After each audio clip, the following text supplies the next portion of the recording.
ஒரு வாரமா இந்த ரஷ்யா உக்ரைன் பிரச்சனையில என்னெல்லாம் நடந்திருக்கு அப்படிங்கறத ரஷ்யாவோட மினிஸ்ட்ரி ஆஃப் டிஃபென்ஸ் இருப்பாங்க இல்லையா? சோ அவங்க தரப்பு இருந்து ரிப்போர்ட்ஸ் வருது. நார்மலா இது போல வரும். ஆனா இந்த ரிப்போர்ட்ஸ்ல பல விஷயங்கள் இருக்கு. பெருசா பேசப்படாத விஷயங்கள் இருக்கு. ஏன் உக்ரைன்ல தாக்குதல்கள் பெருமளவுல நடக்குது? ஏன் கதறல்கள் அதிக அளவுல இருக்கு அப்படிங்கறத இந்த ஸ்டேட்மெண்ட்ஸை பார்க்க பார்க்க நம்மளுக்கு தெரிய வரும். அது ரஷ்யா இந்த ஒரு வாரத்துல மட்டுமே மொத்தம் 5 கம்யூனிட்டிஸ் அவங்க கட்டுப்பாட்டுல எடுத்திருக்காங்க. மிக முக்கியமான கம்யூனிட்டிஸ். முதல்ல நடக்கிறத பார்த்தரலாம். அதுக்கப்புறம் என்னெல்லாம் இடங்களை பிடிச்சிருக்காங்க அப்படிங்கிற லைனா பிரேக் டவுன் பண்ண ஆரம்பிக்கலாம். இந்த ஒரு வாரத்துல 2049 ட்ரோன்கள் பிக்ஸ்டு விங் அப்படிங்கிற சொல்லுவாங்க. ஸோ ட்ரோன்கள் வந்து பாத்தீங்கன்னா உக்ரைன் தரப்பு வந்து ரஷ்யாக்குள்ள ஒரு வாரத்துல மட்டுமே ஏவி இருக்காங்க. ஸோ எந்த அளவுக்கு ரஷ்யாக்குள்ளேயும் உக்ரைன் தாக்குதல் பண்ண ட்ரை பண்ணி இருந்திருக்கிறாங்க. இந்த கர்ஸ்க், பெல்கிராடு, ராஸ்டவண்டவ், ஸோ இது போல பகுதிகளில். அது மட்டும் இல்லாம 6 ஹிமார்ஸ், அதாவது இது எல்லாமே ரஷ்யாக்குள்ள போன அட்டாக்ஸ். 6 ஹிமார்ஸ் மிசைல்களை வந்து பார்த்தீங்கன்னா டவுன் பண்ணியிருக்கோம். 4 நெப்டியூன் லாங் ரேஞ்ச் மிசைல்களை டவுன் பண்ணியிருக்கோம். 4 நேவல் ட்ரோன்களை டவுன் பண்ணியிருக்கோம் அப்படிங்கிற சொல்றாங்க. இது எல்லாமே காமன் தான். நேவல் ட்ரோன்கள்னா கருங்கடல்ல திரும்ப இந்த சிபேபி ட்ரோன்களை யூஸ் பண்ணி செஞ்சிடலாமான்னு ட்ரை பண்ணி இருந்துக்கிறாங்க. ஒருவேளை எலான் மஸ்க் அவர்கள் வாண்டடா ஆஃப் பண்ணிருப்பாரா அப்படின்ற கேள்விகள் இருக்குது. எப்படியோ இப்போ 4 பேட்ரியாட் லான்ச்சர்ஸா நாங்க டவுன் பண்ணியிருக்கோம் அப்படிங்கிறது போல மினிஸ்ட்ரி ஆஃப் டிஃபென்ஸ் தரப்பு தான் வந்திருக்கு. பேட்ரியாட் ஏர் டிஃபென்ஸ் சிஸ்டம் இதுதான் இருக்கலையே மிக முக்கியமான விஷயம். அடுத்தது 10 உக்ரைனோட மிலிட்டரி சைட்ஸா டெலிபரேட்டா குறி வச்சு அடிச்சுக்கிறோம். பின் பாயிண்ட் அக்யூரசியில் அப்படிங்கிற ரஷ்யா தரப்பு வந்து கிளைம் பண்றாங்க.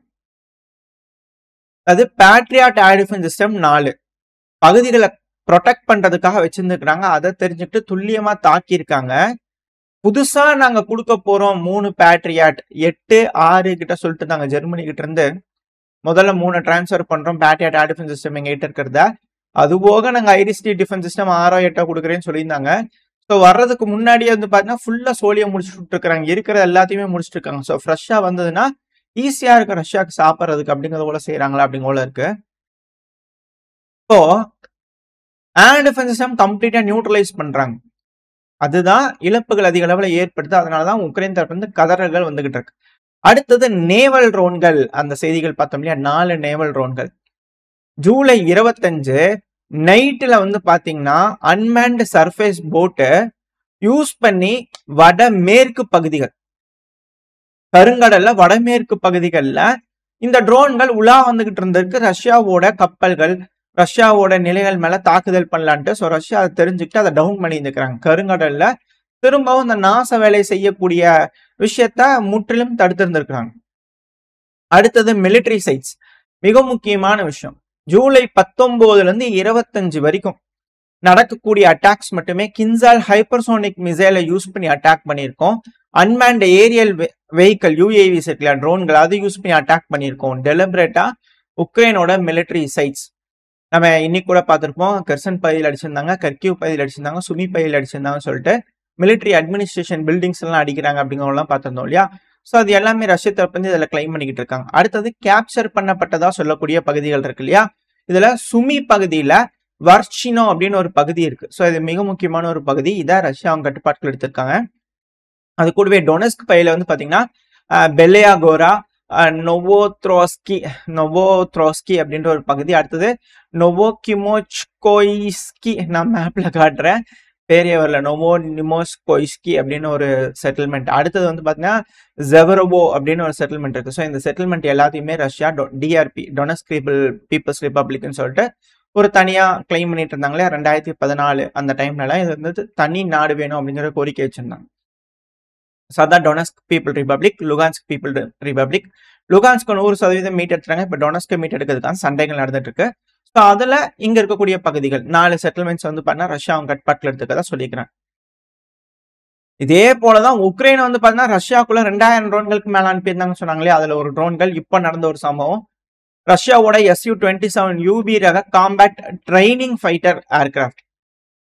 ஸோ இதை வந்து பாத்தீங்கன்னா ரஷ்யன் ஏர்ஃபோர்ஸ் அவங்களோட அமீர் ஆர்மரி ஏர்ஃபீல்டு இருக்கும் இல்லையா, கிரஷ்னோட டெரிட்டரியில. ஸோ அந்த இடத்துல வந்து பாத்தீங்கன்னா வச்சிருந்துக்கிறாங்க. அதுல வந்து பாத்தீங்கன்னா அட்டாக் பண்ணிக்கிறாங்க ட்ரோன்களை யூஸ் பண்ணி.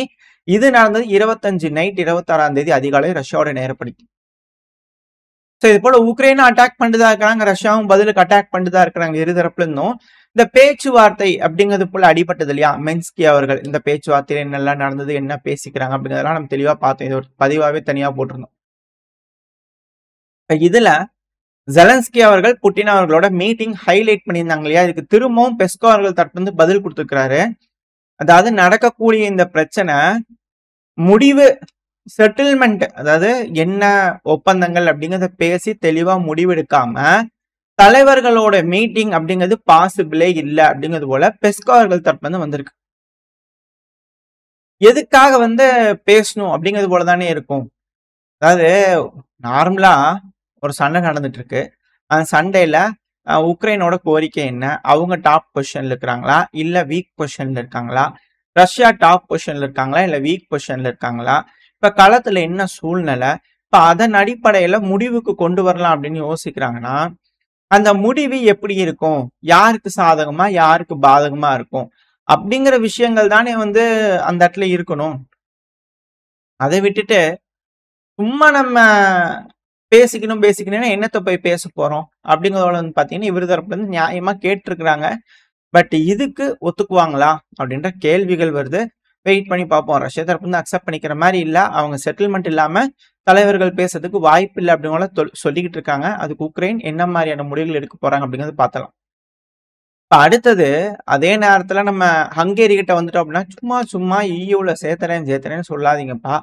அந்த நாடு போர்ல இருக்கு, சீரழிஞ்சிட்டு இருக்கு. இப்ப நம்மள கொண்டு போய் உள்ள சேர்த்து விட்டீங்கன்னா, அப்புறம் சேர்த்துனீங்கன்னா ஈயூல அப்புறம் நம்மள டைரக்டா போர்ல என்டர் ஆகிற மாதிரி தான் இருப்போம். உக்ரைன்ங்கிறது பஃபர் ஜோன் தான். இப்போதைக்கு வேற வழி இல்ல. நாட்டோட அட்ரஸ மாத்த முடியுமா? அது இதே போல ஒரு சூழ்நிலை எங்களுக்கு இருந்தது கோல்டு வார்ல. நாங்களா இப்ப பஃபர் ஜோனா தாங்க இருந்தோம். நாங்க எப்படி இருந்தோம்? அது அப்படித்தான், வேற வழி இல்ல. அது விதி. அப்படித்தான் இருந்தாகணும். இப்ப பிடிக்குதோ பிடிக்கலையோ அப்படித்தான் இருந்தாகணும். ரஷ்யாவோட பார்டர் பகுதியில் இருக்கிறீங்க, என்ன பண்ண முடியும்? கஷ்டம்தான் இல்லைன்னு சொல்லல, அதுக்கு ஏற்பதான் நடந்துக்கணும். நீங்க பஃபர் ஜோனா தான் இப்ப இருந்து ஆகணும். சூழ்நிலை அப்படித்தான் இருக்கு. நாங்களும் அது போல இருந்தோம். கடவுள் புண்ணியத்துல இப்ப எங்களுக்கு அந்த நிலைமை இல்ல. அது போல ஒரு நிலைமைக்கு நாங்க வந்துடக்கூடாது அப்படிங்கிறதுல விக்டர் ஆர்பன் அவர்கள் திரும்பி அதுல கன்ஃபார்ம் பண்ணிக்கிறார்.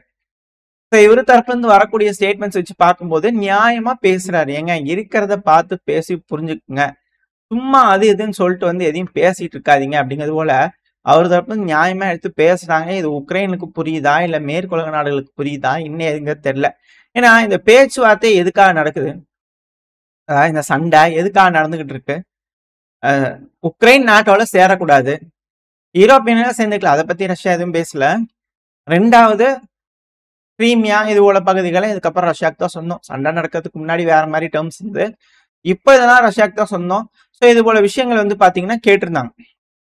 இப்ப அதை ஒப்புதல் பண்ணாம ஒத்துக்காம பிரச்சனையை சுமூகமா எந்த ஒரு தீர்வுமே கொடுக்காம சும்மா பேசிக்கணும் அப்படின்னா என்னத்தை போய் பேசுறது அப்படிங்கிறது தான் இருக்கும். ஸோ இதைத்தான் பாத்தீங்கன்னா பெஸ்கோ அவர்கள் கேட்டுக்கிறாரா அப்படின்ற கேள்வி இருக்கு. ஸோ இப்ப ஹங்கேரியோட விக்டர் ஆர்பன் அவர்களும் யதார்த்தத்தை சொல்லி புரிய வச்சுக்கிட்டே இருக்கிறாரு யூரோப்பியன் யூனியனுக்கு. யூரோப்பியன் யூனியன் போருக்கு போகணும்னு நினைக்கிறாங்களா இல்ல பிரச்சனைய பேசி முடிச்சுக்கிட்டோம் இல்ல விட்டுறலாம், அவங்களே பார்த்துக்கிட்டோம், அவங்கள ஒரே இன மக்கள் தானே அப்படிங்கிறது போல அவங்க நினைப்பாங்களா இல்ல என்ன நடக்க போனது வெயிட் பண்ணி பார்த்தலாம். ஓரளவுக்கான தகவல்கள் இந்த ரஷ்யா உக்ரைன் பிரச்சனையை பொறுத்த வரைக்கும் நம்ம இந்த பதில பார்த்துருப்போம். இதோட இந்த பதிவை நான் முடிச்சுக்கலாம். இந்த பதிவு எப்படின்னு உங்களுக்கு பிடிச்சிருந்தா லைக் பண்ணிட்டு உங்க ஃப்ரெண்ட்ஸ் நம்மளோட ஷேர் பண்ணிக்கோங்க. அது கூட மறக்காம இந்த பதிவு பத்தி உங்களோட கருத்துக்களை கமெண்ட் செக்ஷன்ல சொல்லுங்க. இந்த பதிவு நல்லா இருக்கும்னு நம்பிக்கை அடுத்த போய் அவங்க சந்திக்கிறேன். Stay safe. பை.